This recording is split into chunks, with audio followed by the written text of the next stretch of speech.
ARIMA हमारे टूट गए, मर्जी हो तो रख लेना।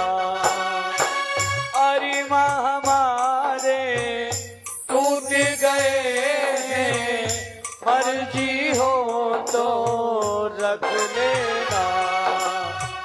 दिल था लगाया तुमसे मोहर, जरूरत पड़ी जब बंसी बजैया।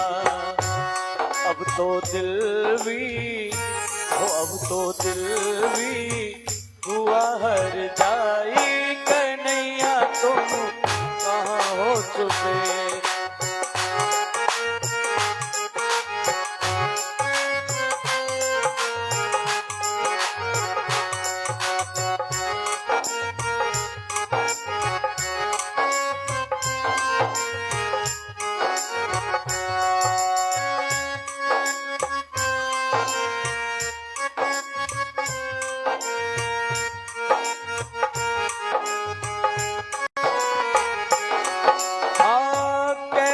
दिखाऊं दिल की चाहत, प्रेम खजाना बिखरा पड़ा है। तू जो नहीं तो कोई नहीं है, दिल भी कन्हैया बहुत लड़ाए। वो क्या प्रेम की, वो क्या प्रेम की होगी रुसवाई। तुम कहाँ हो चुके, तूने कितनों की लाज बचाई। कन्हैया तुम कहाँ हो चुके। कन्हैया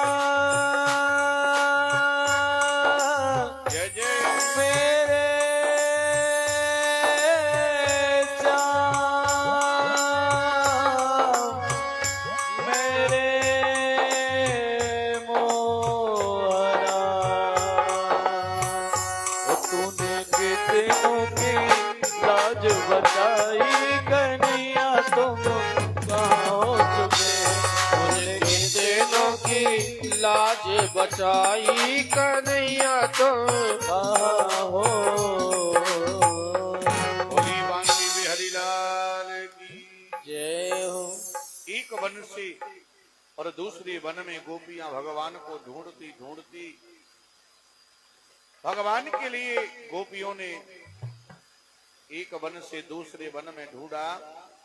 यहां तक भगवान के लिए इतना विधेय करने लगी कि गोपियां यानी हिरणियों से भी पूछने लगी, अरे हे मंद भाग्य वाली हिरणी, तू ही हम अबलाओं के ऊपर कृपा करके बता दे, क्योंकि तू एक वन से दूसरे वन में जाती है कि आपने हमारे प्रियतम को यहां से जाते हुए देखा है। हे अशोक, आप तो शोक को हरण करने वाले हैं और हम शोकायुक्त होकर के वन वन में रोती हुई डोल रही हैं। आप ही हमारे लिए प्रियतम का पता बता दो। गोपियां जब अधिक विरह करने लगी और भगवान के लिए रोने लगी गोपियां, तब तो महाराज जिस गोपी को अकेले में लाए थे, अब उसके लिए भी महाराज अभिमान आ गया। वो कहने लगी कि हे प्रियतम, अब मैं चलते चलते थक गई हूं, अब मेरे से और अधिक चला नहीं जाता है, इसलिए आप ऐसा करो, मुझे अपने कंधे पर चढ़ा लीजिए। भगवान समझ गए कि अब इसके लिए भी अभिमान आ गया। भगवान बोले, हे गोपी, आप कंधे पर चढ़ने के लिए और अपने पैर को ऊपर करिए, पैर को ऊपर करके मेरे कंधे पर चढ़ो। उसने चढ़ने के लिए जैसे कंधे पर पैर के लिए ऊपर किया, आप मेरे कंधे पर बैठ जाओ। पैर ऊपर करने लगी गोपी, तब तो भगवान उसी समय अंतर ध्यान हो गए। उसको भी भगवान अकेली छोड़ करके चले गए। इधर और गोपियां आई और कहने लगी कि बहन जिसको भगवान अकेले में लाए थे अब उसको भी भगवान यहाँ अकेली छोड़ गए। हा नाथ रमणम श्रेष्ठम क्वससी महाभुजा। हे नाथ हे रमण कह करके गोपी अधिक विरह करने लगी और भगवान के दर्शन ना करके गोपियां बहुत दुखी हुई।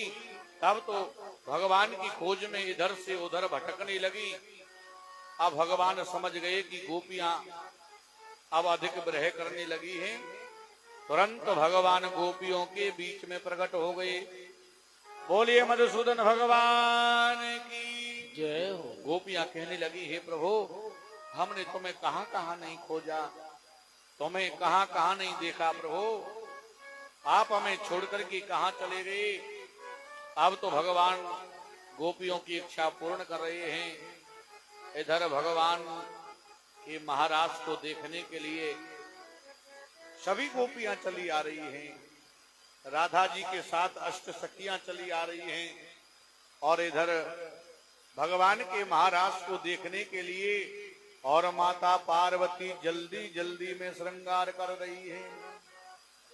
थोड़ी देर में भोले बाबा आ गए और भोले बाबा ने देखा कि आज ऐसा लग रहा है कि कहीं जल्दी जाने की तैयारी में, शीघ्र जाने की तैयारी में और देवी पार्वती अपना श्रृंगार कर रही है।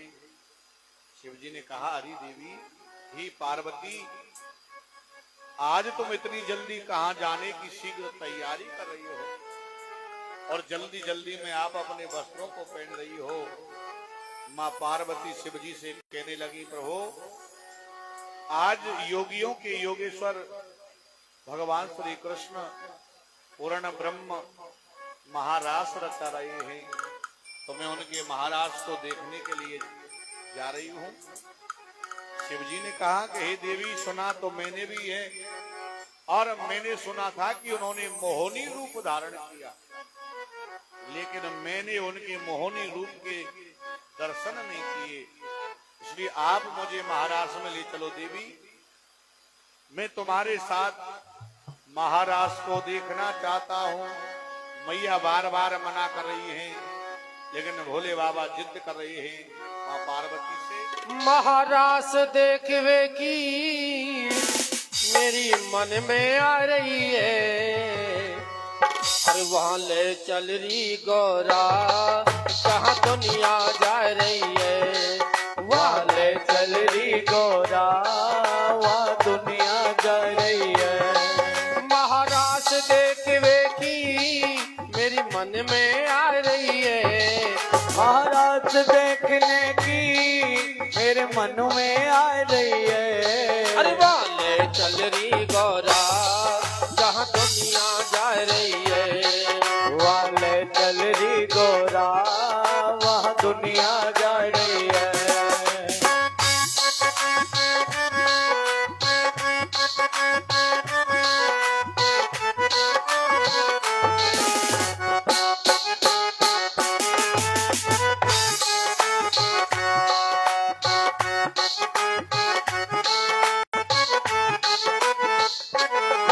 वहाँ आने लगी ऐसी कोई मर्द न जावेगो। वहाँ आने लगी ऐसी कोई मर्द न जावेगो। अरे वहाँ आने लगी ऐसी कोई मर्द न जावेगो। वहाँ आने लगी ऐसी कोई मर्द न जावेगो। मोहन की नजरन में नारी बन जावेगो। मोहन की नजरन में नारी बन जावेगो। मेरी बात मान प्यारी, मेरी बात मान प्यारी, क्यों देर लगा रही है। ओ ले चल तू गौरा जहाँ दुनिया जा रही है। कोई ले चल रही गौरा वहाँ दुनिया जा रही है। महाराज देखवे की, महाराज देखवे की मेरी मन में आ रही है। वहाँ ले चल तू गौरा दुनिया जा रही है। हाल चल री गोरा वहाँ दुनिया जा रही है।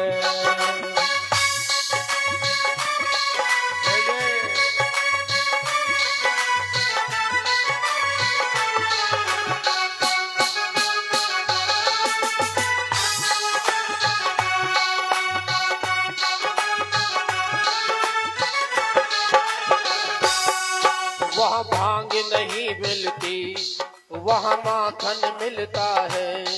वहाँ भांग नहीं मिलती, वहाँ माखन मिलता है। वहाँ भांग नहीं मिलती, वहाँ माखन मिलता है। वहाँ भांग नहीं मिलती, वहाँ माखन मिलता है। मेरे माखन खावे की, मेरे माखन खावे की देख मन में आ रही है। वहाँ ले चल तू गोरा, जहाँ दुनिया जा रही है।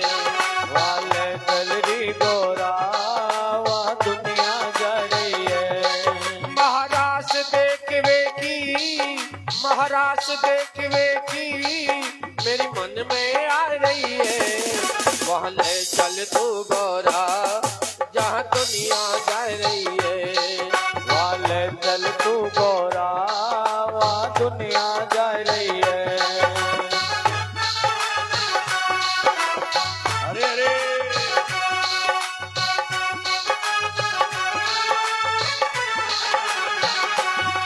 वहाँ डमरू नहीं बजता, वहाँ बंसी बजती है। वहाँ डमरू नहीं बजता, वहाँ बंसी बज रही है। वहाँ डमरू नहीं बजता, वहाँ बंसी बजती है। वहाँ डमरू नहीं बजता, वहाँ बंसी बजती है। मेरी मुरली सुनवे की, मेरी मुरली सुनवे की देख मन में आ रही है। वहाँ ले चल तू गोरा, जहाँ दुनिया जा रही है। वहाँ ले चल तू गोरा वहाँ दुनिया जा रही है। महाराज देखवे की, महाराज देखवे की देख मन में आ रही है। वहाँ ले चल री गोरा, जहाँ दुनिया जा रही है। वहाँ ले चल री गोरा वहाँ दुनिया जा रही है।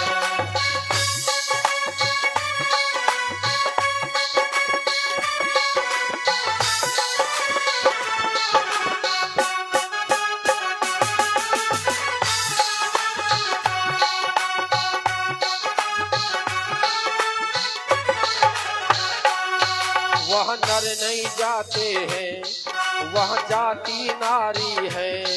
वहाँ नर नहीं जाते हैं, वहाँ जाति नारी है। वह नर नहीं जाते हैं, वह जाति नारी है। वहाँ नर नहीं जाते हैं, वहाँ जाति नारी है।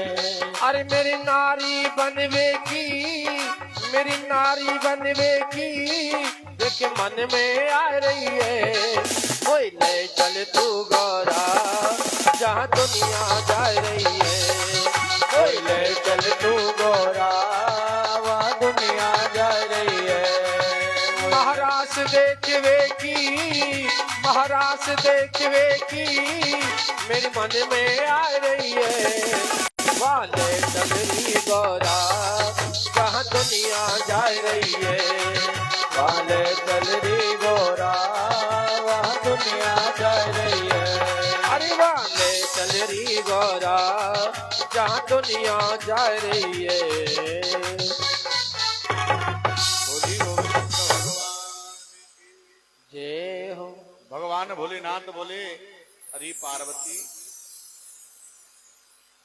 भगवान की महाराज के लिए पुरुष स्वभाव से नहीं, यानी पुरुष स्वभाव से देखा नहीं जाता है, तो आप ऐसा कीजिए, मुझे सुंदर सी गोपी बना दीजिए।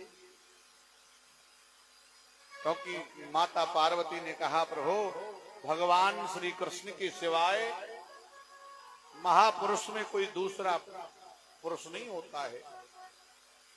भगवान के महाराज के लिए पुरुष भाव से नहीं, ये स्वामी नारी भाव से देखा जा सकता है। तब तो शिव जी बोले, हे देवी ऐसा करो, मुझे सुंदर सी गोपी बना दो। माता जी ने कहा, पार्वती ने कहा, हे प्रभु, अगर वहां पर किसी ने देख लिया तो आप मेरी क्यों व्यर्थ में मजा कराना चाहते हैं? और अगर कोई ये कहेगा कि आपके साथ में कौन है, तो फिर मैं क्या जवाब दूंगी? शिवजी ने कहा, अगर तुमसे वहां कोई महाराज ने पूछे तो आप मुझे अपनी सहेली बताना। धन्य है माता पार्वती, बड़ा सुंदर श्रृंगार कर रही है। भोली बाबा के लिए सुंदर गोपी बनाने लगी। आओ तो सुंदर सुंदर जटाओं का जूड़ा बना दिया, और महाराज सुंदर आंखों में काजल लगाया, बिंदी लगाई, होठों में लाली लगाई, कमर में करधनी पहनाई, पैरों में पायल पहनाई, और सुंदर सी गोपी बना दिया, श्रृंगार किया, और लंबा सा घूंघट निकाल दिया। बड़ी प्रेम से भोलेनाथ महाराज में चले जा रहे हैं। भगवान निधि वन में महाराज करने लगे, गोपियों के मंडल बनने लगे।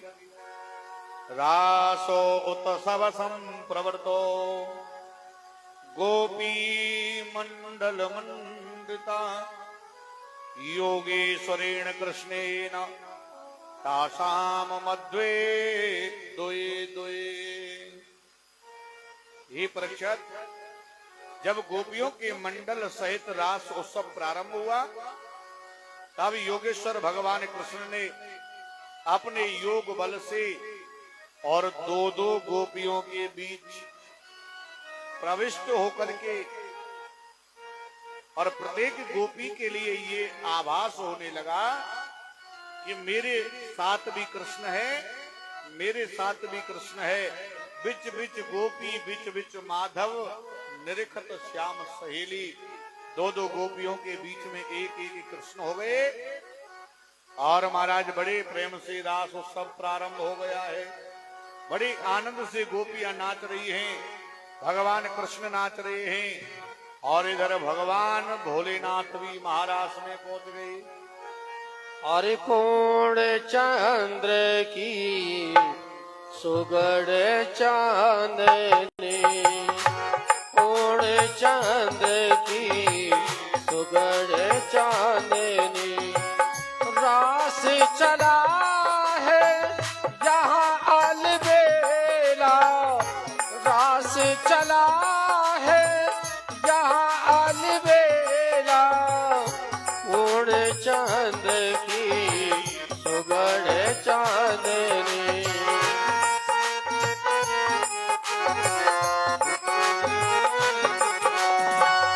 दोई दोई गोपी बिच बिच माधव,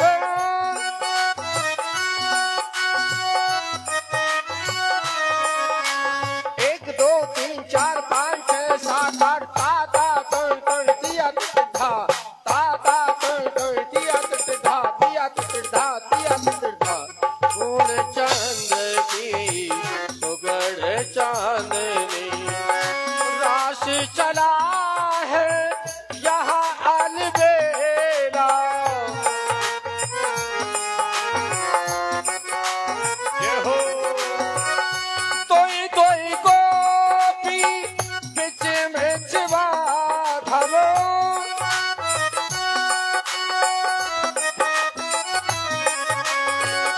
तोई तोई गोपी बिच बिच माधव, रास चला है यहाँ अलबेला, रास चला है यहाँ अलबेला।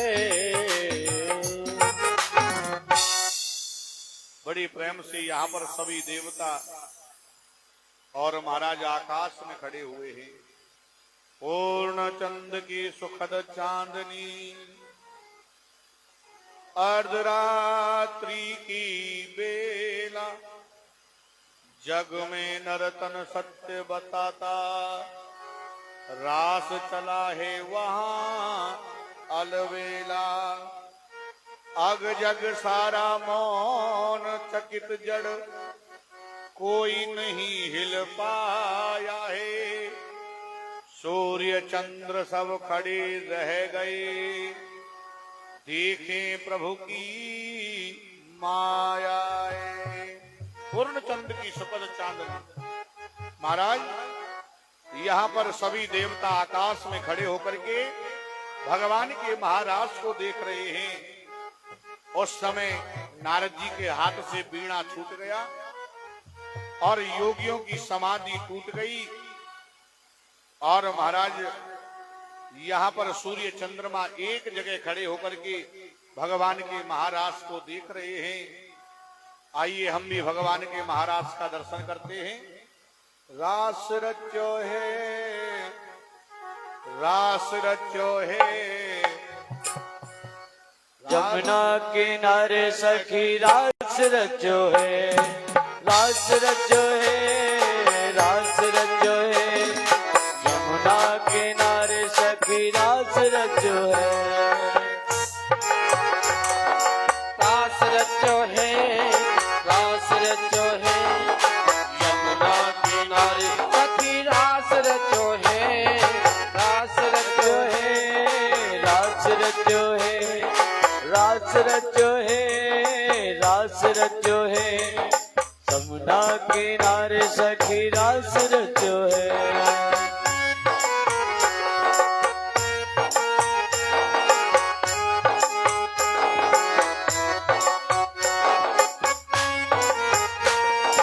रास रचो है, रास रचो है, यमुना किनारे सखी रास रचो है,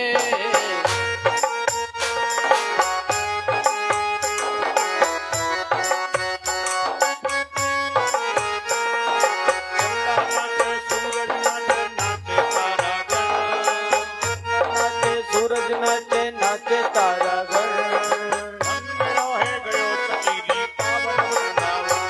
हरे मन में रोहे गयो सतीरी पावन वृंदावन। ओ रास रचो है, रास रचो है, यमुना किनारे सखी रास रचो है, रास रचो है, रास रचो है, यमुना किनारे सखी रास रचो है।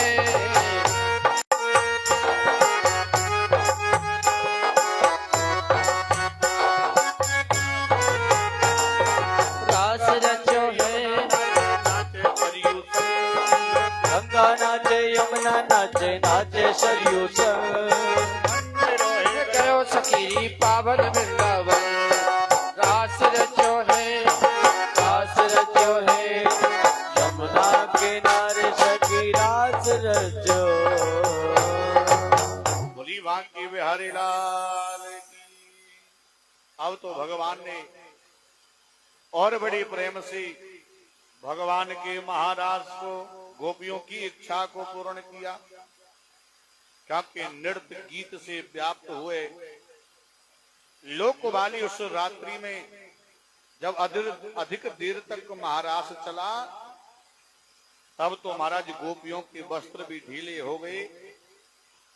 केस वस्त्र और किंचुकी को संभालना भी कठिन हो गया, क्योंकि हे राजन अधिक बिहार से जब गोपियां बिल्कुल थक ही गई, तब भगवान श्री कृष्ण ने गोपियों के लिए सुख पहुंचाने के लिए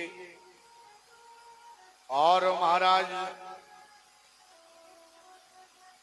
महाराज की थकान मिटाने के लिए भगवान गोपियों को लेकर के जल में प्रविष्ट हो गए। तब भगवान ने गोपियों के साथ में जल विहार किया और ऐसा महारास रचाया। भगवान ने ऐसी मधुर बंसी बजाई और भगवान भोलेनाथ अपने तन मन की सुध को भूल गए और भगवान के पीछे पीछे इस प्रकार से दौड़ने लगे। भगवान के महारास में प्रभु परम मोहित हो गए और सर से साड़ी जैसे नीचे सरक गई, परंतु भगवान श्री कृष्ण मुस्कुरा करके हंसने लगे और कहने लगे, धन्य है भोलेनाथ, आप मेरे लिए महाराष्ट्र में गोपी बन करके आए हैं, इसलिए आज से ही तुम्हें गोकुल में गोपेश्वर के नाम से जाना जाएगा। बोलिए गोपेश्वर महादेव की जय हो। और भगवान ने बड़े प्रेम से गोपियों के साथ में महाराज कर दिया। इसके बाद में महाराज 4 घड़ी की रात्रि जब शेष रह गई, ब्रह्मरात्रि उपाव्रतम वासुदेवानो मोदिता। 4 घड़ी की रात्रि जब परीक्षित शेष रह गई ना, तब इच्छा ना रखते हुए गोपियां और भगवान से आज्ञा लेकर के और महाराज अपने घर के लिए चली गई। भगवान ने कहा, गोपियों आप अपने अपने घर के लिए चली जाइए और तुम्हारे घर वाले आपका तिरस्कार नहीं करेंगे, वो तुम्हें स्वीकार करेंगे। तब तो गोपियां अपने घर को लौट करके आ गईं। भगवान ने सबकी इच्छा पूर्ण की और भगवान गोकुल में रहने लग गए। गोकुल में रह करके तब तो महाराज एकदा देव यात्रायाम गोपाल जाते कौतुका। एक दिन की बात थी राजन, नंद बाबा आदि सब गोप एक बार अंबिका वन में चले गए और वहां पर सरस्वती में स्नान किया और उन्होंने भगवान शिव और पार्वती अंबिका का नंद बाबा ने कृष्ण बलराम के सहित सब गोपों के सहित पूजन किया। एक वन के अंदर नंद बाबा रात्रि को ठहर गए। सभी गोप वहां पर विश्राम कर रहे थे। अब तो महाराज अचानक रात्रि में एक सर्प आ गया और सर्प ने आकर के नंद बाबा के पैर के अंगूठे को अपने मुख में ले लिया, ग्रास कर लिया। नंद बाबा दुहाई लगाने लगे, अरे बलराम रक्षा करो, अरे कृष्ण रक्षा करो, बचाओ बेटा बचाओ। अब तो महाराज ग्वाल बाल जलती हुई लकड़ी को लेकर के आए, उसके ऊपर मारने लगे, लेकिन उस सर्प ने नंद बाबा के पैर के अंगूठी को नहीं छोड़ा। तब तो जैसे भगवान श्री कृष्ण का चरण लगा और चरण लगते ही उस सर्प ने नंद बाबा के पैर के अंगूठी को छोड़ दिया। उसने उसी समय सर्प योनि को त्याग दिया।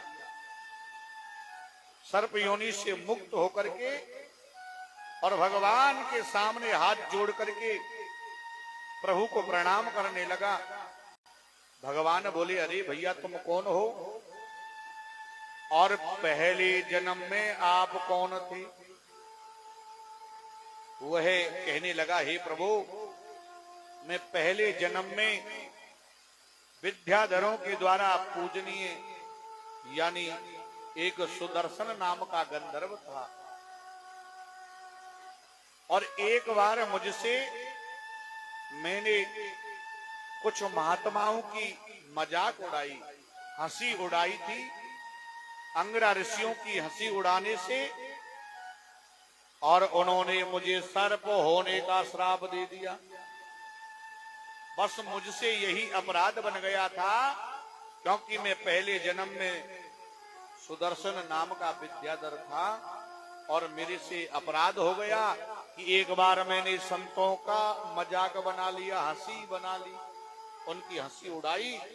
तब उन्होंने क्रोध में आकर के मुझे सर्प होने का श्राप दिया। बस उसी कर्म के कारण मुझे सर्प की योनि में जन्म लेना पड़ा। लेकिन हे भगवान, तुम्हारे स्पर्श से अब मैं इस सर्प योनि से मुक्त हो गया। उसने भगवान की परिक्रमा करी और भगवान कृष्ण के धाम को चला गया। कदाचिदं गोविंदो रामस्य चाद उद्विक्रमा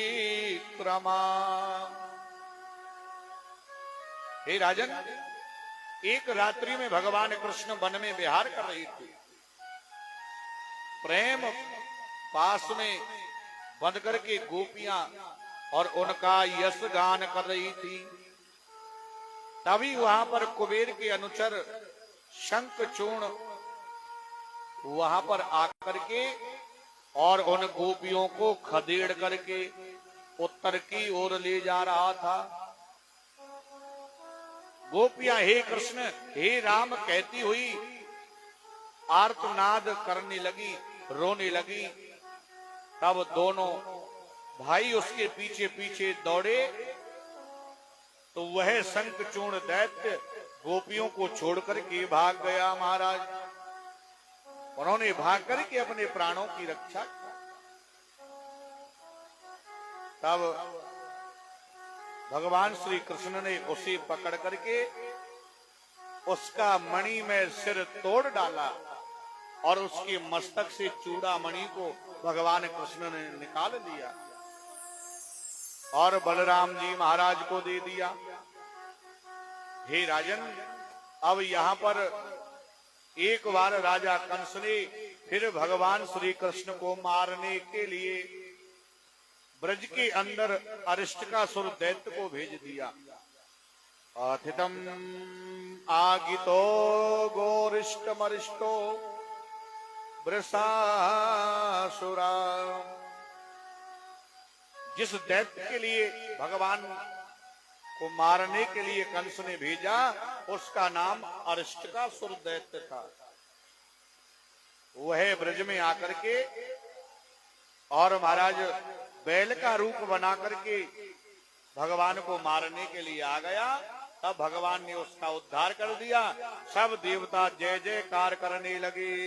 बोले कृष्ण भगवान की, बोले भागवत महापुराण की जय हो।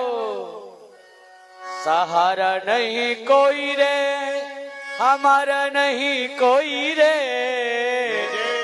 हो तेरे बिन श्याम सहारा नहीं कोई रे, तेरे बिन श्याम सहारा नहीं कोई रे।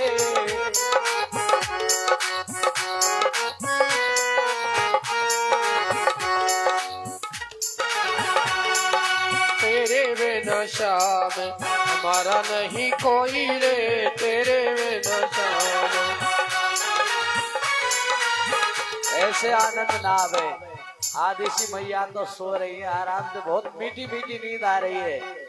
हमारे गांव में औरत है एक बिंदो मैया, पैप को सहारो ले रही, आराम से सोती रही। कथा 4 बजे पूरी हुई। जो महाराज कैसी कथा हुई, बिल्कुल सुस्ती आ रही है आपको तो।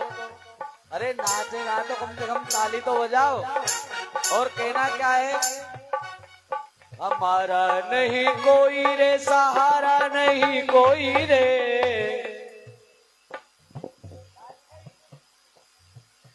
अरे आवाज निकालो। जब जब कीर्तन हो तो भगवान का नाम जरूर मुख से लेना चाहिए। कैसे लेना है? हमारा नहीं कोई रे, सहारा नहीं कोई रे, सहारा नहीं कोई रे, ये मैया तेरे बिन श्याम। ये तो बेचारी शर्मा ज्यादा रही है। आप जोर से बोलो मैया, इनको हराना है।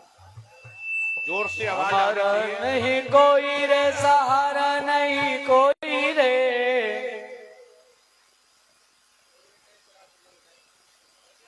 अब तुम दोनों अलग अलग मत बोलो, एक साथ बोलना है। तेरे बिन श्याम हमारा नहीं कोई रे, तेरे बिन श्याम हमारा नहीं कोई रे।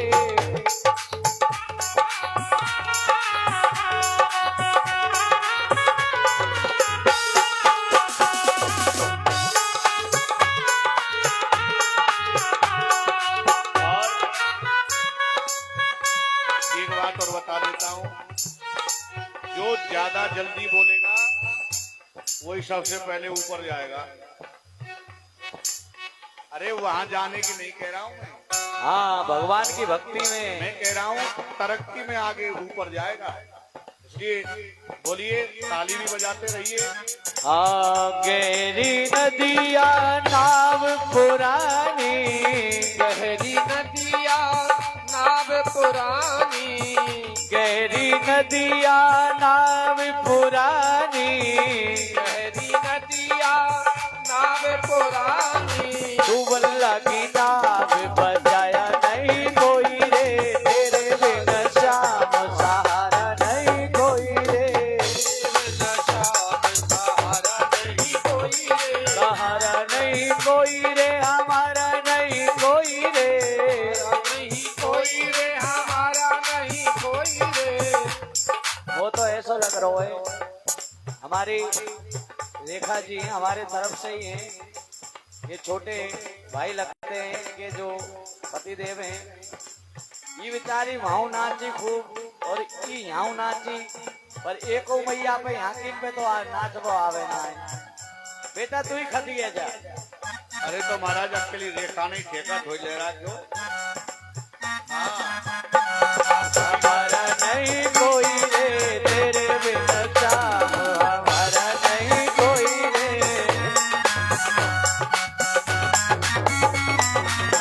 भाई बंधु कुटुंब कबीला, भाई बंधु कुटुंब कबीला, भाई बंधु कुटुंब कबीला, भाई बंधु कुटुंब कबीला। धुवन लगी ओ तेरे जैसा साथ निभाया नहीं कोई रे, तेरे बिना श्याम हमारा नहीं कोई रे। हरि बोल।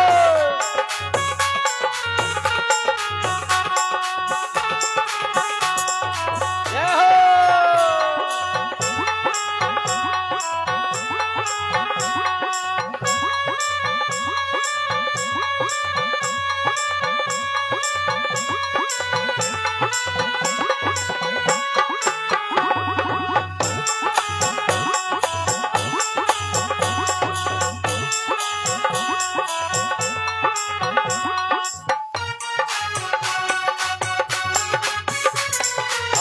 अमवा की डाली पे पिंजरा लगाया, वकीदारी पे पिंजरा लगाया, अमवा की डाली पे पिंजरा लगाया, वकीदारी पे पिंजरा लगाया।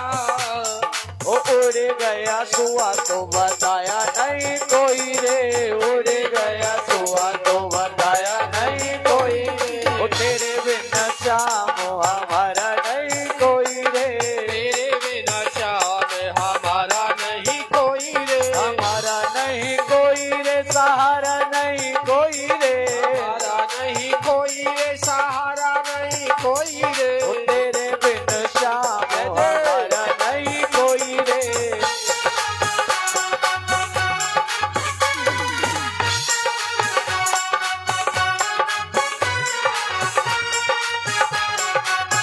हरि बोल।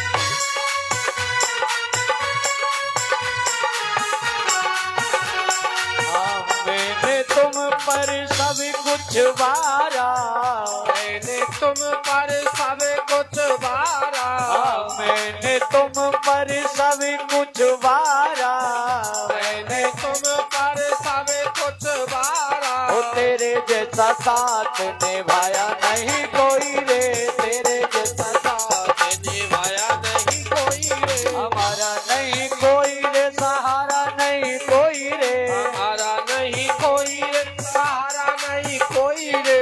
तेरे बिन श्याम हमारा नहीं कोई रे। तेरे बिना श्याम हमारा हरि नहीं बोल। कोई रे।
कबीर सुनो वही साधो, कहत कबीर सुनो वही साधो, कहत कबीर सुनो वही साधो, कहत कबीर सुनो वही साधो।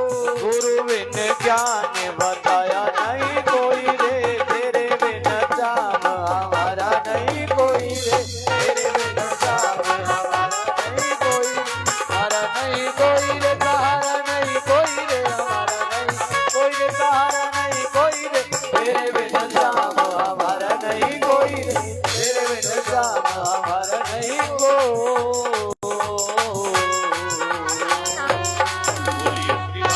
हरिलाल की जय जय श्री राम। राधे श्याम। एक बार क्या हुआ, जंगल का राजा बंदर को बना दिया और जंगल का राजा जब बंदर के लिए बनाया तब तो महाराज एक बार शेर आ गया।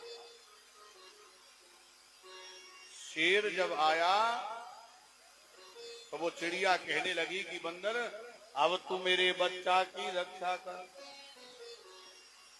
उस बच्चे को बचाने के लिए बंदर शेर के डर के कारण या डाल पे ते बा डाल पे जावे, बा डाल पे ते बा पे कूदे, बा पे ते बा पे कूदे, बा पे ते बा पे।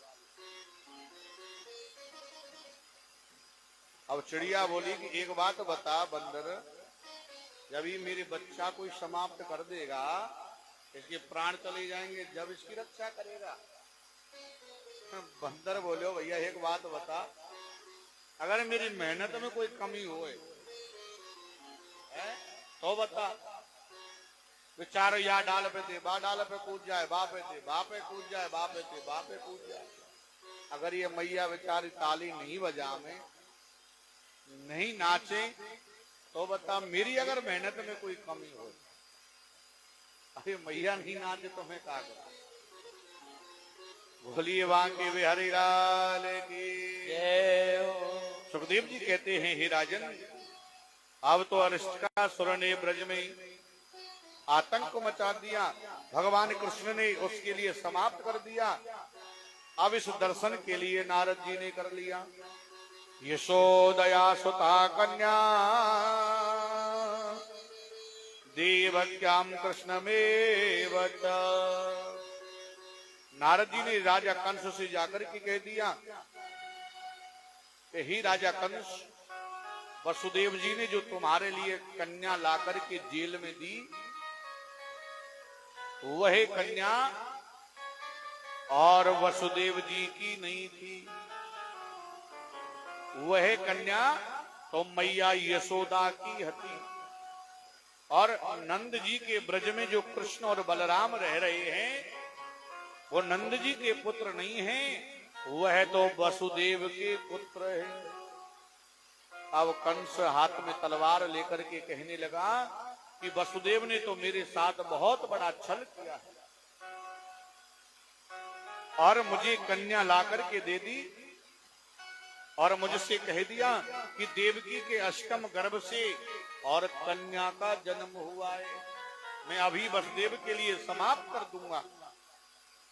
नारद जी ने कहा तनिक ठहर जाओ राजा कंस, नीति से काम लो, क्योंकि अभी तुम वसुदेव को अगर मार दोगे तो फिर कृष्ण और बलराम को पता लग जाएगा, वह दोनों कहीं दूर जाकर के छिप जाएंगे कृष्ण बलराम को मारने के लिए। और मेरे मन में एक विचार आया है, आप मेरे कहने से मथुरापुरी में और एक धनुष यज्ञ का आयोजन करो। तुम्हारे पास में शिव जी का जो धनुष रखा है, उस धनुष यज्ञ का आयोजन करो और भगवान को प्रसन्न करने के लिए बलि अर्पण करो। सारे मथुरापुरी के बाजार को सजा दो और जगह जगह मेले लगा दो। और तुम्हारे पास में जो मुख्य महावत कुबलिया पीड़ हाथी है, उसके लिए मथुरापुरी के प्रथम दरवाजे पे खड़ा कर दो।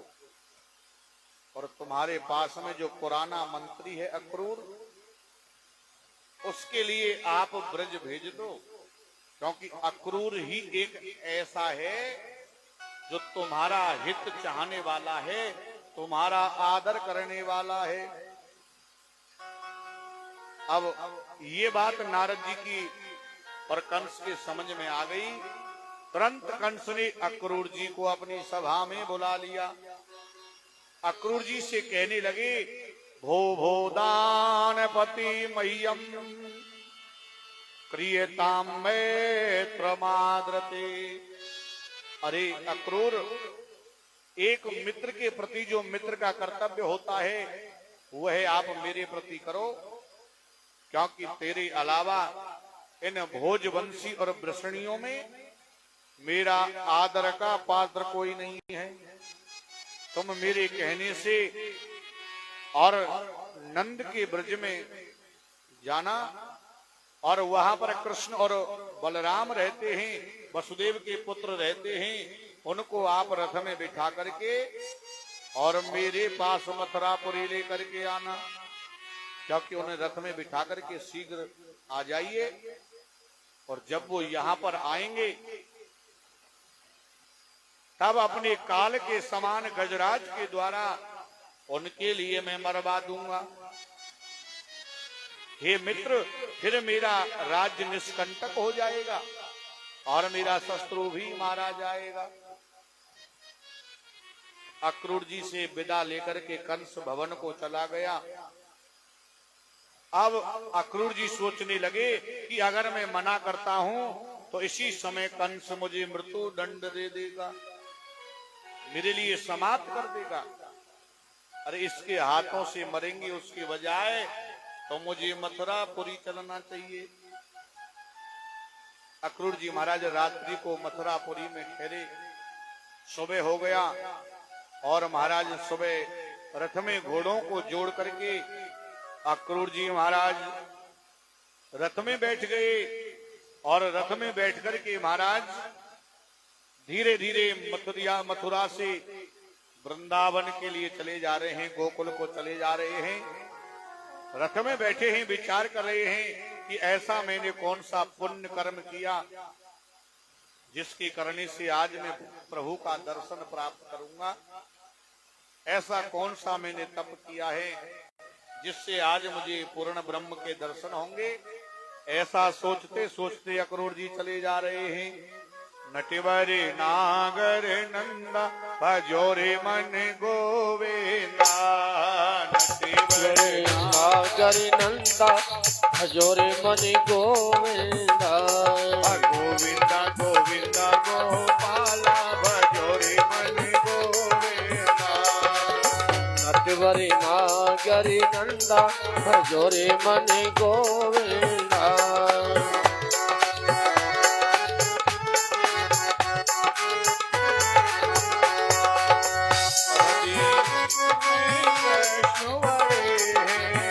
सब देवन में कृष्ण बड़े हैं,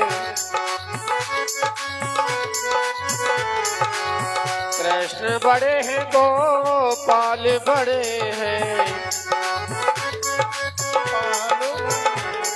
गोपाते यम के फंदा भजोरे मन गोविंदा, नटवर नागर नंदा गोविंदा गोविंदा गोपाला भजोरे मन गोविंदा।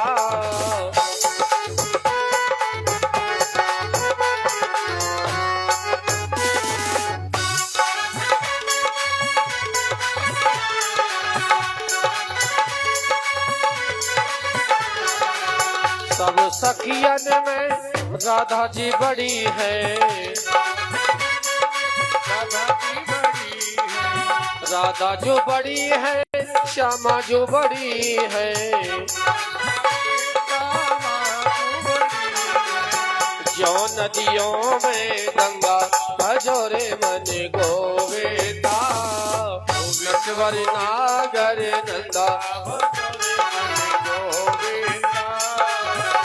नटवर नागर नंदा भजो रे मन गोविंदा।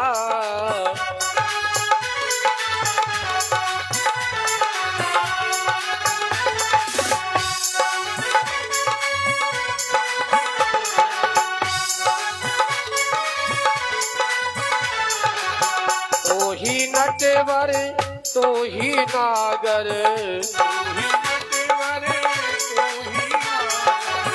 तो ही नटवर तो ही नागर,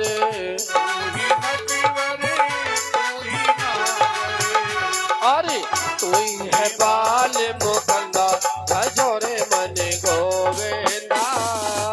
तू ही है बाल मुकंदा भजो रे मन गोविंदा। नटवर नागर नंदा भजो रे मन गोविंदा।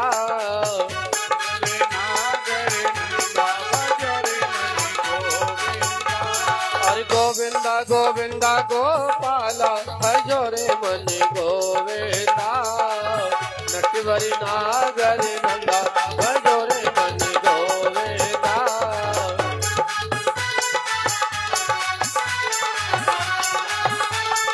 नटवर नागर नंदा भजो रे मन गोविंदा। नटवर नागर नंदा भजो रे मन गोविंदा।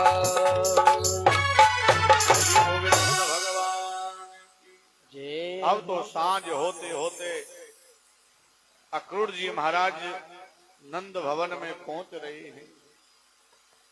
तब तो गैयाओं के खुरों को देख करके और भगवान कृष्ण बलराम जी के चरण को यमुना की रेती पर बना देख करके अक्रूर जी महाराज अपने शीश पर धारण करने लगे।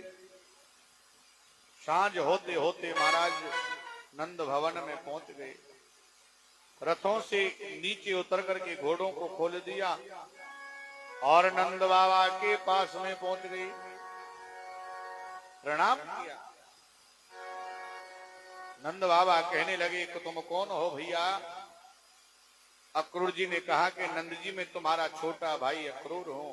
अरे अक्रूर भैया तोय आज हमारी याद कैसे आ गई लाला? क्योंकि भैया मोए तो ऐसो लगे कि आज तू रास्ता भूल गयो है, इसलिए तुझे हमारी याद आ गई है।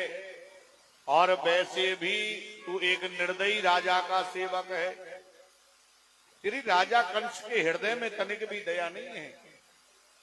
तो हम आपसे कुशल समाचार तो क्या पूछें, लेकिन आप तो हमें इतना सा बता दीजिए कि मैंने सुना है कि पापी कंस ने मेरे मित्र वसुदेव के लिए बहुत कष्ट दिया है।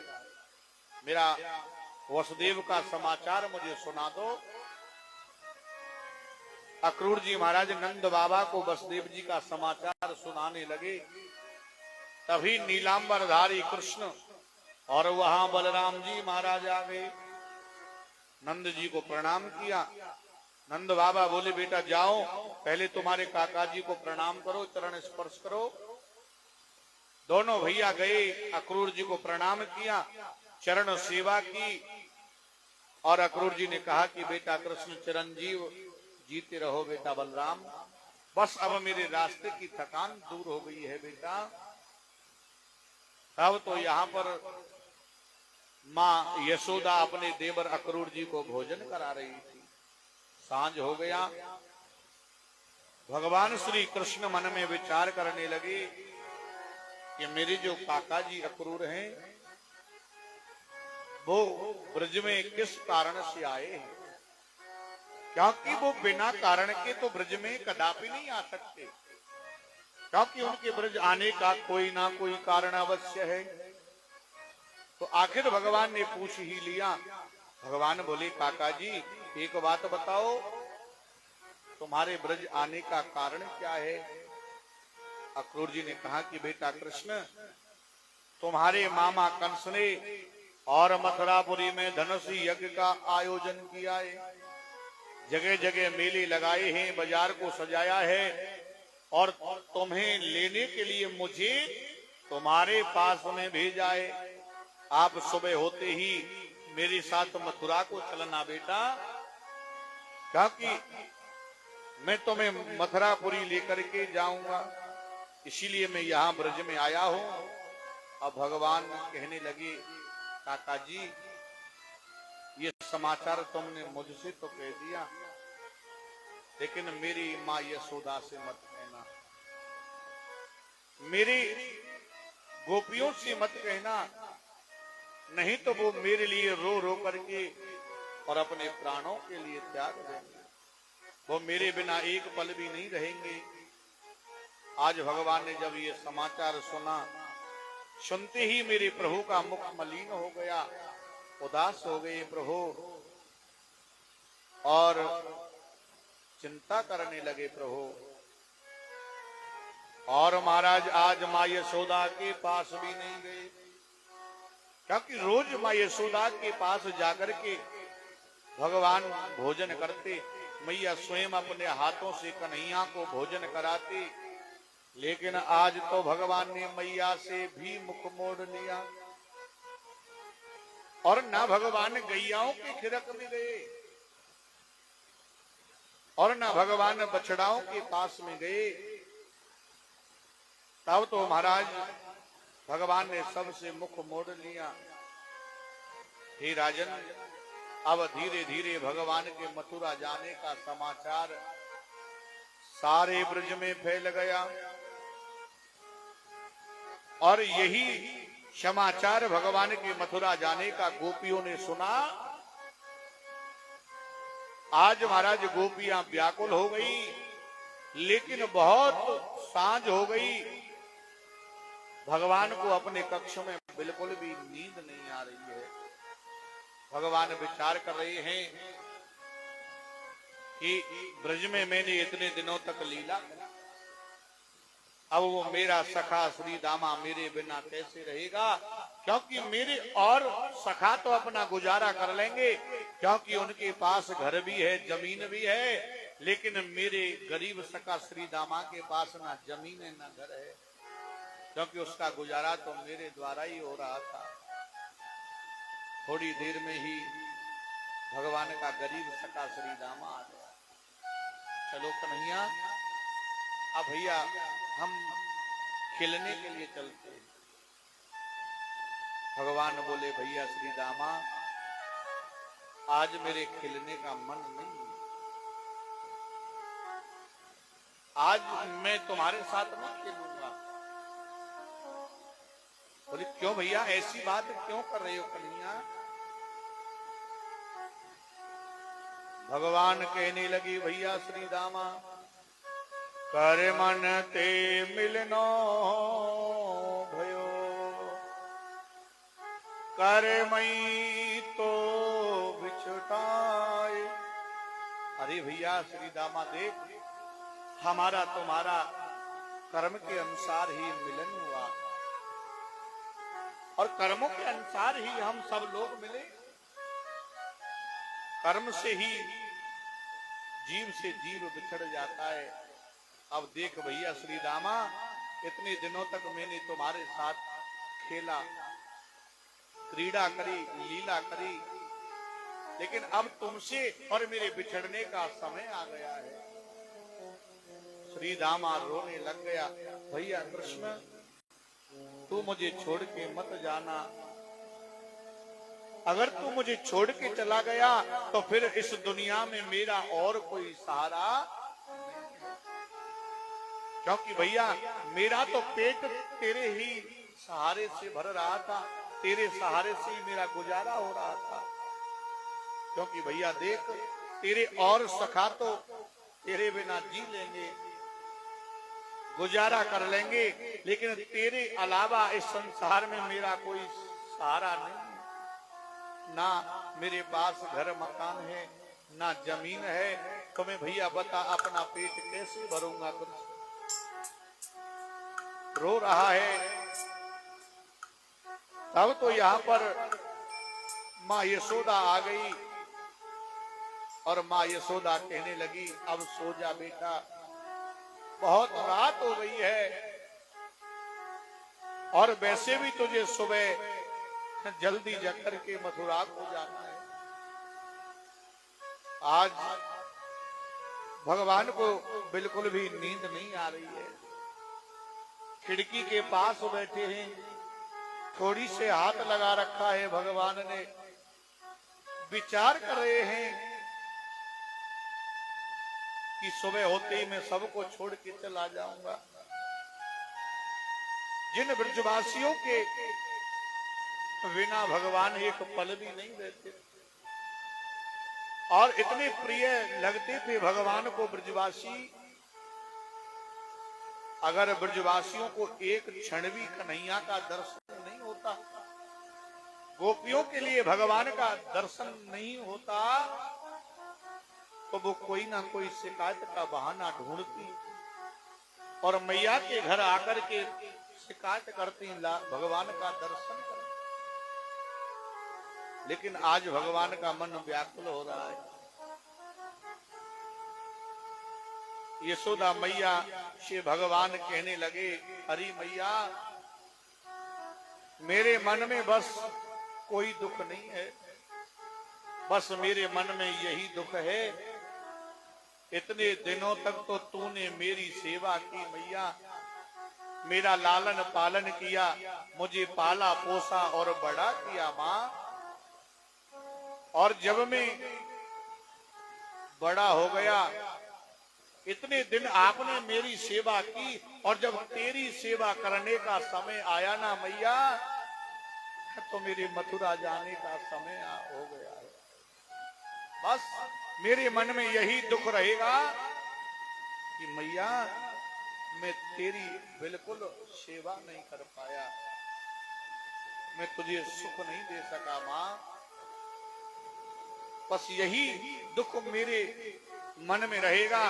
मैया कहने लगी, बेटा कृष्ण, मैं तुझे मथुरा जाने से तो नहीं रोक सकती, क्योंकि तेरे गुरुजी ने जब तेरी कुंडली को देखा था बेटा कृष्ण, तो पहले ही बता दिया था कि मैया, तेरा ये लाला एक दिन बहुत बड़ा राजा बनेगा,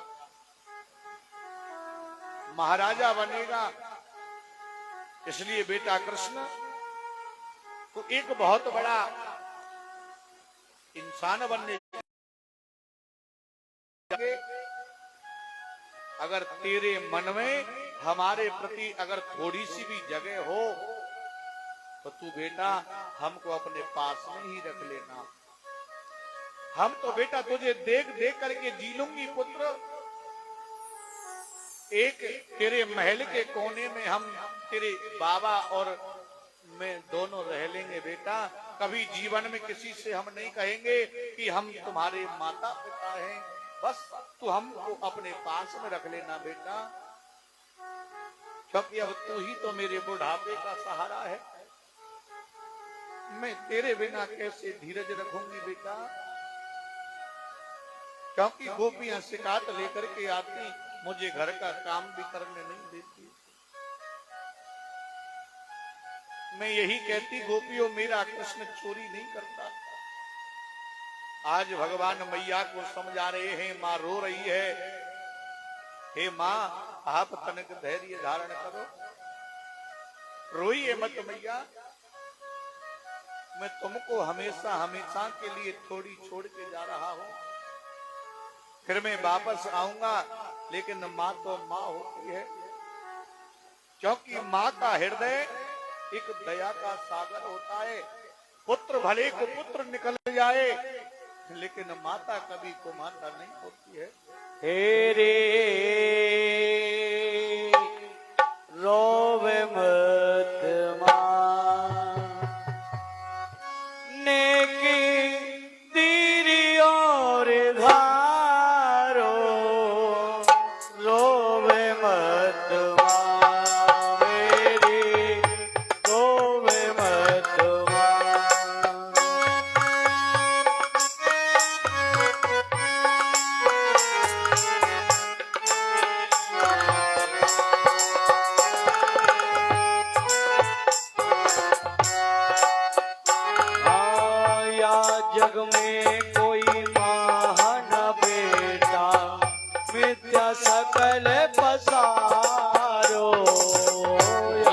जग में कोई माँ है न बेटा, मिथ्या सकल पसारो। स्वार्थ की सब चाल जगत में, स्वार्थ की सब चाल जगत में, झूठा मोह करे मन भारोरी, रोवे मत मेरी, रोवे मत।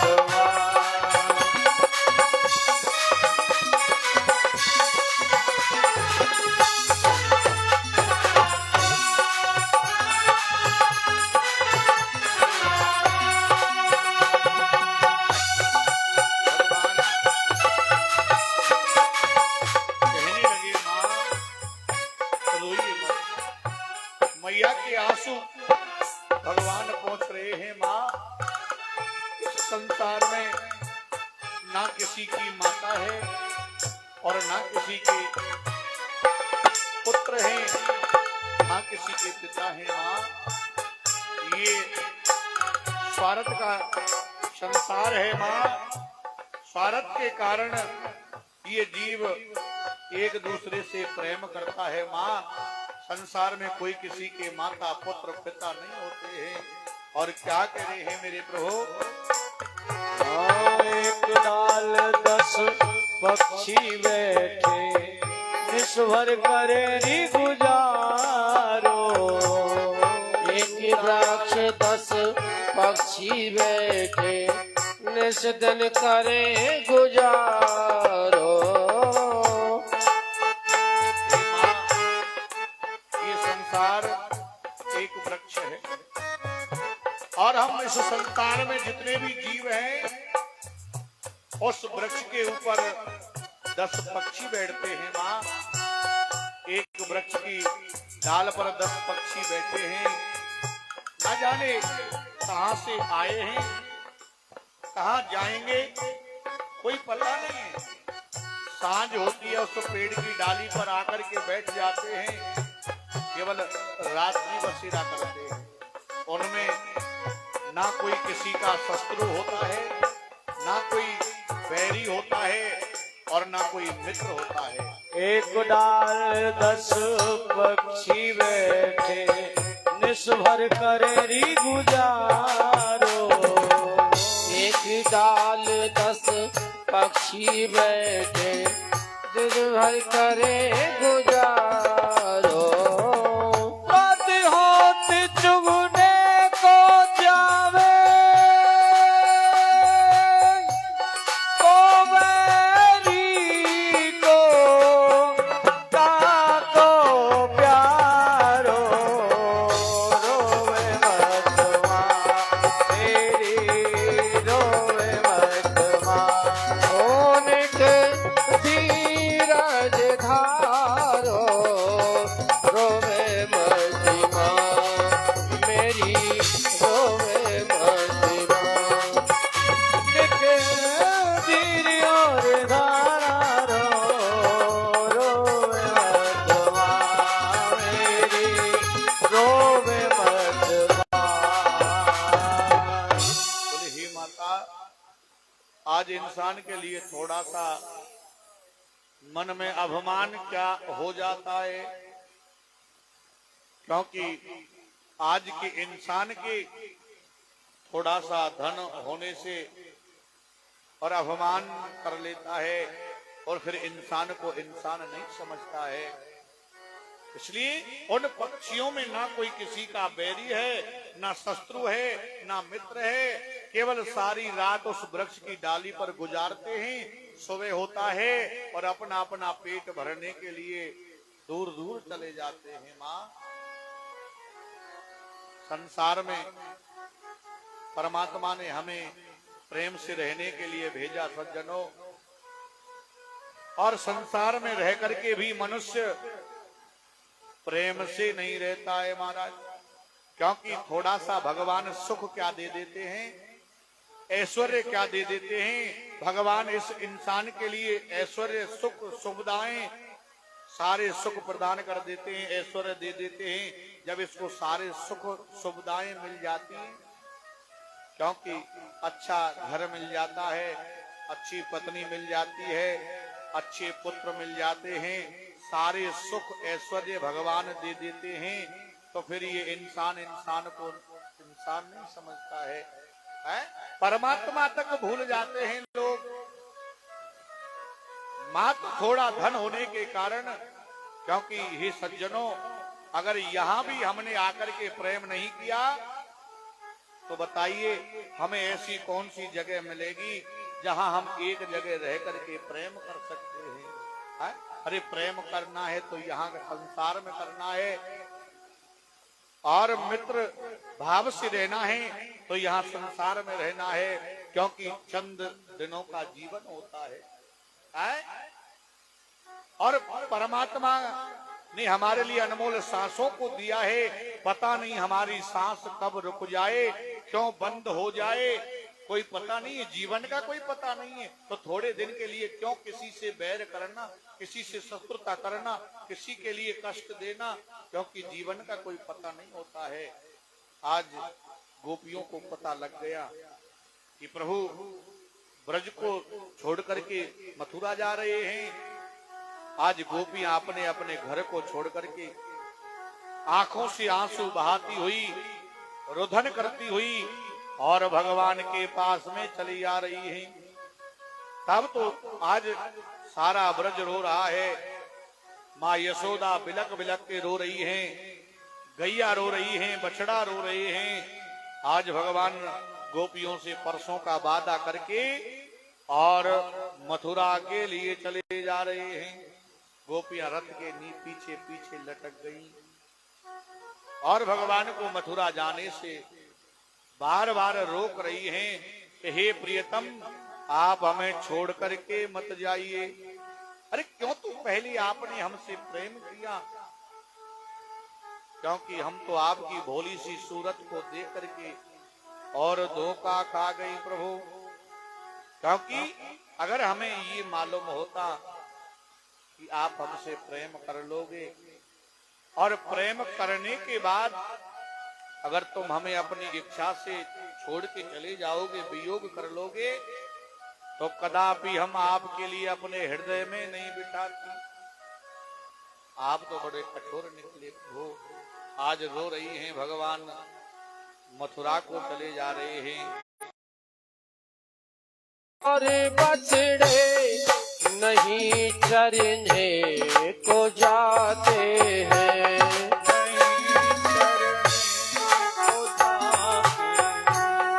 तड़पती गाय और बछड़े नहीं चरने को जाते हैं। पपीहा मोर रोते हैं, पपीहा मोर रोते हैं, हमारे प्राण जाते हैं, हमारे प्राण जाते हैं। न जाओ खाई ब्रज नंदन, हमारे प्राण जाते हैं, हमारे प्राण जाते हैं।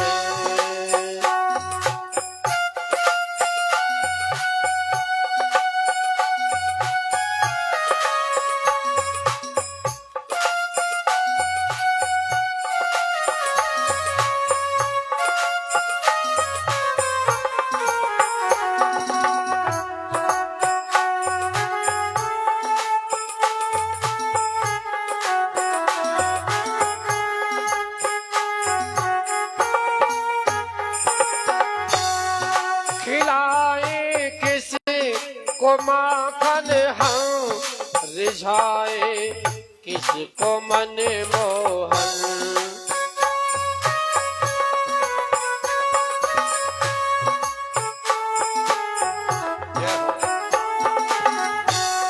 खिलाए किसी को माखन हम, रिझाए किसको मन मोहन।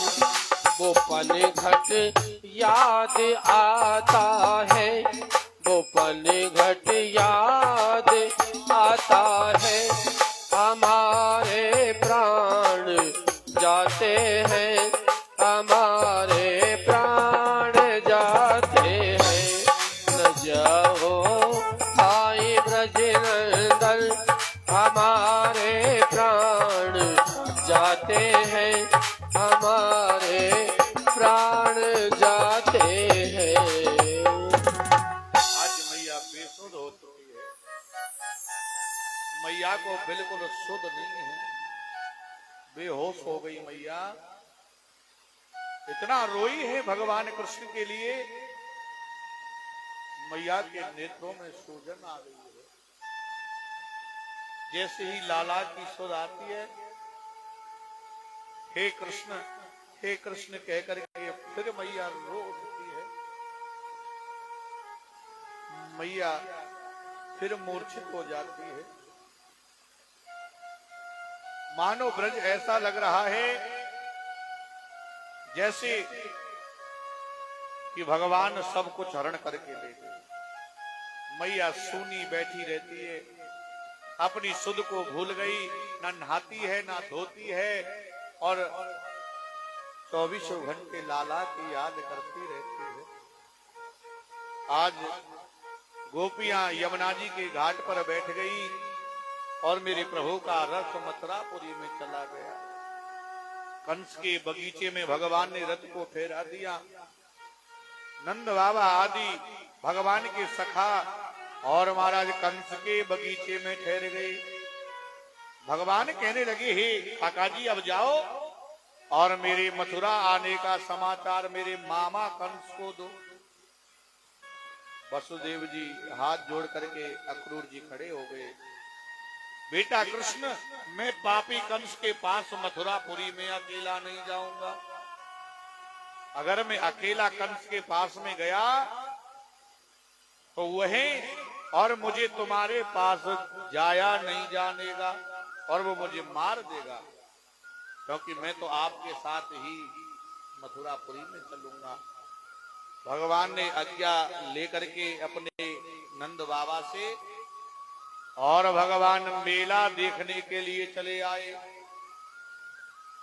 और रास्ते में भगवान के सखा कहने लगे, भैया कृष्ण, हम अपने मामा जी के राजधानी में मथुरापुरी में आए, हमारे पास पहनने के लिए वस्त्र नहीं है, वस्त्रों की व्यवस्था नहीं है। तब रास्ते में विचार करते जा रहे थे, तब भगवान के लिए कंस का रजक धोबी मिल गया। उसकी मस्तक पर और वस्त्रों से धुली हुई अत्यंत वस्त्रों की पोटली रखी है। महाराज रजक धोबी को देख करके भगवान ने कहा कि अरे भैया रजक धोबी, तू इन वस्त्रों को कहां ले जा रहा है? इन वस्त्रों के लिए आप हमें दे दो। वो अकड़ करके बात करने लगा, कहने लगा, अरे वनवासियों, क्या वन और पर्वतों में रह करके तुम ऐसे वस्त्र पहनते हो? ओ भैया देखो, ये दूसरे के धन को दे करके कैसे अपने मन को लुभा रहे हैं। बलराम जी कहने लगे, भैया कृष्ण, आपने तो इससे प्रेम से निवेदन किया था, लेकिन ये अकड़ कर बात कर रहा है, इसलिए देखता क्या है भैया। हे कृष्ण, इसके पैर को पकड़ ले और ऐसा घुमा दे और पछाड़ करके समाप्त कर दे। भगवान ने पैर पकड़ा, जोर से घुमाया और धड़ाम से पृथ्वी पर पछाड़ के समाप्त कर दिया। उन वस्त्रों को भगवान ने उल्टा सुल्टा पहन लिया। हाथों के वस्त्र पैरों में पहन लिए और पैरों के वस्त्र हाथों में पहन लिए। लंबे लंबे और वो वस्त्र लटक रहे थे महाराज। उसके बाद में भगवान एक दर्जी के पास में गए और दर्जी के पास में जाकर के भगवान ने उनको नपाने के वस्त्र करवाया। नमस्ते वासुदेवाय सर्वभूत तक्षकाय च हसीकेशम नमस्तुभ्यं प्रपन्नम पाहि मां प्रभो। तब दर्जी ने उन वस्त्रों के लिए भगवान के नपाने के बनाया, मणि और गोटा लगा करके सुंदर बना दिया। भगवान के मित्र बोले भैया अब कपड़े तो पहनने को मिल गए, अब तो एक कमी है बस। भगवान बोले क्या? बोले भैया अब हमारे लिए पहनने के लिए गले में हारों की व्यवस्था और हो जाए, क्योंकि हमारे गले में फूलों के हार नहीं है। भगवान और आगे गए तो मेरे ठाकुर जी की भेंट सुदामा नाम माली से हो गई और भगवान को वो अपने घर ले गया। ततो सुदामनो भक्तम मालाकारस्यम जगत मतो। भगवान सुदामा माली के कहने से उसके घर गए, तब मालिनों ने भगवान के लिए फूलों के हार बनाए और भगवान के मित्रों को और ठाकुर जी को हार पहना दिए। तब भगवान ने उन मालिनों पर कृपा करी और भक्ति का वरदान देकर के भगवान रास्ते में चले जा रहे थे। तब सखा कहने लगे कि भैया कृष्ण देख, पहनने को वस्त्र मिल गए, गले में हार पहनने को मिल गए, अब एक कमी रह गई है। बोले क्या? अब हमारे मस्तक पर चंदन और लग जाए तो आनंद आ जाए। ऐसा विचार किया तो भगवान के लिए रास्ते में 8 जगह से टेढ़ी मेढ़ी और कुब्जा दिखाई दी। भगवान ने कहा अरे परम सुंदरी तनिक ठहर जाओ। अब कुब्जा सोचने लगी कि मैं परम सुंदरी तो हूं नहीं। अगर भगवान कुब्जा को कुब्जा कह के पुकारते ना तो फिर कुब्जा भगवान से नाराज हो जाती, क्योंकि ऐसा होता है अगर कोई कांडो है, हम उससे कहते हो कांडे कहां जा रहे हो, तो पता है वो नाराज हो जाएगा और हमारे आनंद भी कर देगा। और हम उससे धीरे धीरे प्रेम से पूछेंगे ना तो वो सारी बात बता देता है। अरे कांडो कांडो मत के भैया, और कांडो जाएगो रूठ, धीरे धीरे पूछियो भैया कैसे गई है। ओ तो परम सुंदरी कहा। कुब्जा ने पीछे मुड़ के देखा, अरे सुंदरी या चंदन तू कहां ले जा रही है? बोले अरे राजकुमारो, मेरे हाथ का चंदन ही कंस अपने अंगों में लगाता है, इस चंदन को मैं दरबार में ले जा रही हूं। ऐसा करो आप अपने हाथों से इस चंदन को आज हमारे मस्तक पर लेपन कर दीजिए। कुब्जा ने भगवान के मस्तक पर चंदन लगा दिया, सखाओं के मस्तक पे चंदन लगा दिया। अब बलराम जी कहने लगे, हे प्रभु, हे कृष्ण, भैया देख, तूने तो कहा है परम सुंदरी, लेकिन ये तो 8 जगह से टेढ़ी मेढ़ी है, इसलिए आपने जो वचन कहे हैं आज और उस वचन को सत्य करके बता दे भैया। भगवान ने कुब्जा के पैर पे अपना पैर रखा, थोड़ी से हाथ लगाया और जोर से भगवान ने झटका मारा, एकदम कुब्जा सूदम सट हो गई महाराज, परम सुंदरी हो गई। और जब परम सुंदरी बना दिया ठाकुर जी ने कुब्जा को, कृपामयी दृष्टि करी, अब कुब्जा भगवान को पहचान गई और कहने लगी, ओ मेरे घर कब न आए सांवरिया, मैं पल पल बाट निहारो मेरे घर।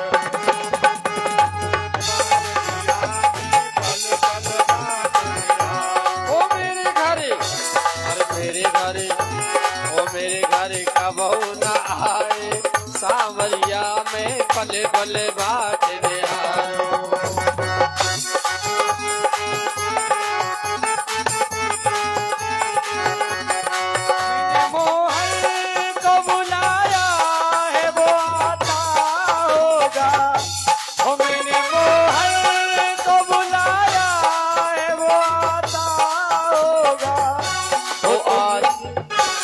तुम भी आना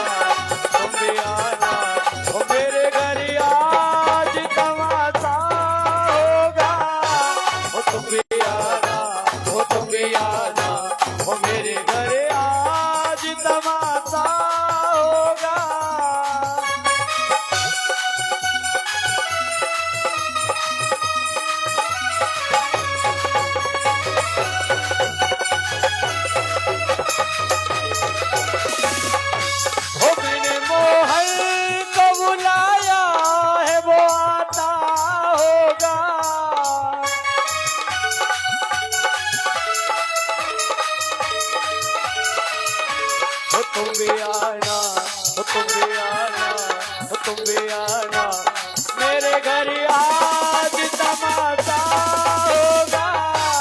तुम भी आना, ओ तुम भी आना मेरे घर आज तमाशा होगा।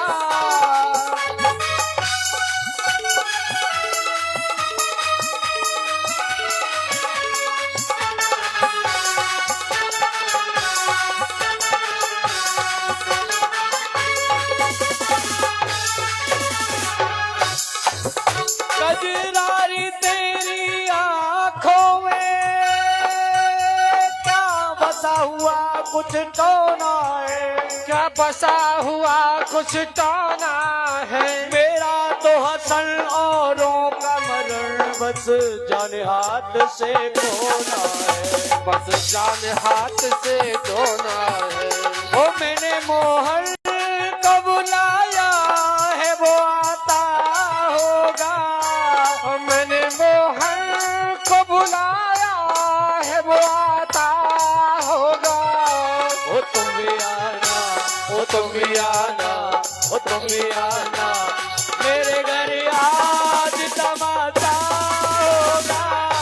ओ तुम भी आना, ओ तुम भी आना मेरे घर आज तमाशा होगा। अयो!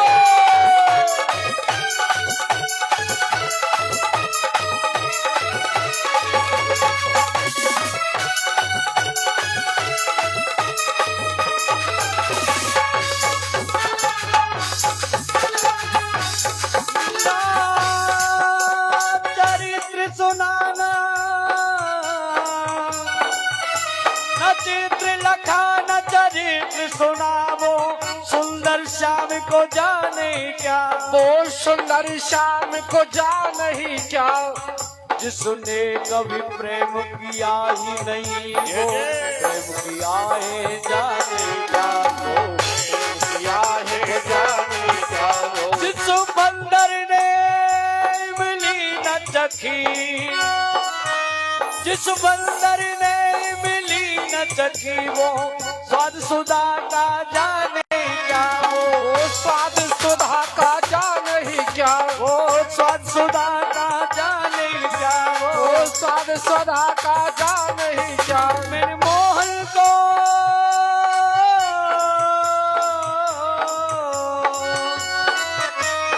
मैंने मोहन को बुलाया है वो आता होगा। मैंने मोहन को बुलाया है वो आता होगा। ओ तुम भी आना, तुम भी आना मेरे घर आज तमाशा होगा। तुम भी आना, तुम भी आना, तुम भी आना, तुम भी आना मेरे घर आज तमाशा होगा। तुम भी आना, तुम भी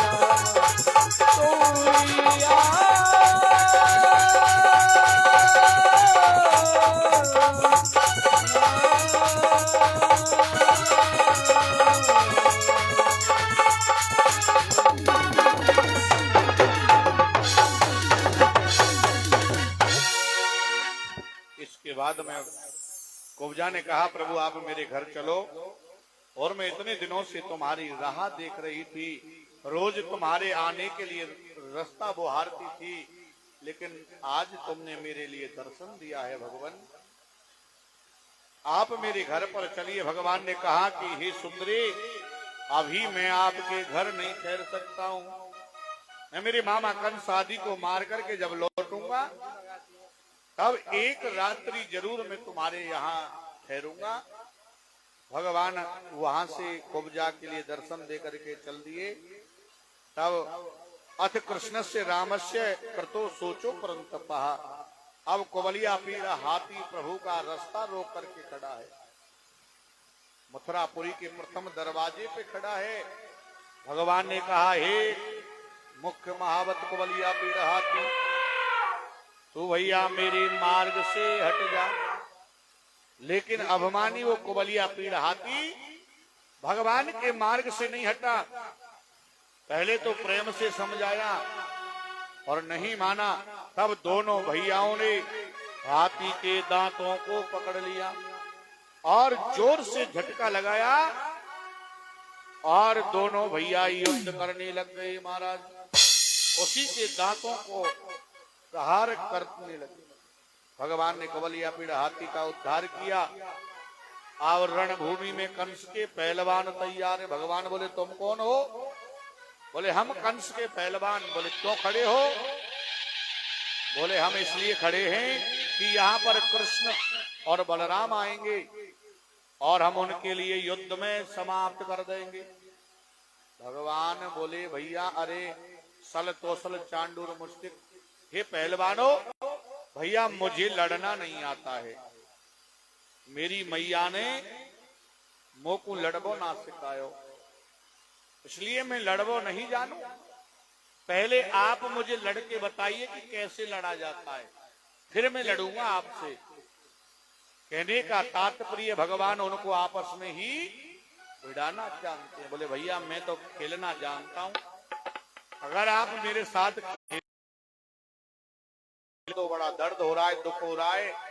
भगवान ने सिंहासन से नीचे गिराया, छाती पर बैठ गए दोनों भैया। मामा में बार बार मुष्टका मारने लगे और कंस घबरा गया, कहने लगा छोड़ बालक छोड़ बालक। भगवान ने कंस का उद्धार कर दिया। बोले कंस निकंदन भगवान की जय हो। जमुना जी के घाट पर जाकर के कंस का दाह संस्कार किया, तिलांजलि दे करके भगवान श्री कृष्ण ने अपने नाना जी उग्रसेन को मथुरापुरी का राजा बना दिया। और माँ देवकी से भगवान की भेंट हुई और माँ देवकी ने गर्म जल से भगवान का मुंह धोया और बेजर की रोटी पे माखन हाथ पे रख दिया। तब भगवान को व्रज की याद आ गई। और हे परीक्षित, इसके बाद में उद्धव को भगवान ने अपना संदेश लेकर के ब्रज में गोकुल में भेज दिया। इसके बाद माता देवकी के कहने से भगवान कृष्ण और बलराम रथ में बैठ करके और विद्या ग्रहण करने के लिए अमिंतकापुरी उज्जैन नगरी गुरु सांदीपन के यहाँ भगवान चले जा रहे हैं। उज्जैन में जाकर के भगवान की भेंट जंगल में सुदामा नाम के ब्राह्मण से हो गई और जिनके कांटे को भगवान ने निकाला, कृष्ण भगवान से सुदामा ने मित्रता कर ली। तीनों एक साथ गुरु सांदीपन को गुरु बना करके और विद्या अध्ययन करने लगे। एक दिन सुदामा जी अपना पाठ भूल गए, बलराम जी ने अपना पाठ याद करके गुरु जी को सुना दिया। अब भगवान कृष्ण विचार कर रहे थे कि अगर मैंने अपने पाठ को गुरु जी को सुना दिया तो फिर मेरा मित्र सुदामा अकेला लकड़ी लेने जंगल में जाएंगे। तो भगवान अपने मित्र सुदामा के साथ जंगल में जाने के लिए, क्योंकि पहले समय के मित्रों में इतना घनिष्ठ प्रेम होता था कि अपने मित्र के लिए और हमारा सर्वस्व नौछावर किया करते थे। लेकिन आज का जो मित्र है वो स्वार्थी मित्र है। भगवान अपने सुदामा के साथ जाने के लिए और भगवान ने अपने पाठ को भुला दिया। भगवान गुरुजी से कहने लगे, गुरुजी चारो वेद कंठ्यास्ते मोहे काबहू के होय रस भंग अपनो पाठ भुलाए के मैं जाऊं सुदामा के संग।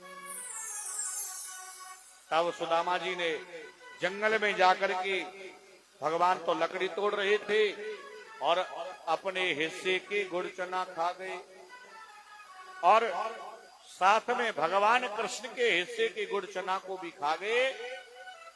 तब लकड़ी लेकर के लौटते समय भगवान को याद आ गया कि गुरु माता ने मुझे गुड़ चना दिए थे, अब मुझे सुदामा से मांग लेना चाहिए। लकड़ी का गट्ठर नीचे गिराया, पेट पकड़ा और भगवान रोने का नाटक करने लगे। बोले लाओ भैया मेरे हिस्से की गुड़ चना कहाँ है सुदामा। बार अब जरासंध क्रोध में आकर के ब्राह्मणों को जाप करने के लिए बिठाया और कहा कि अब की बार हे ब्राह्मणों मेरी विजय होनी चाहिए।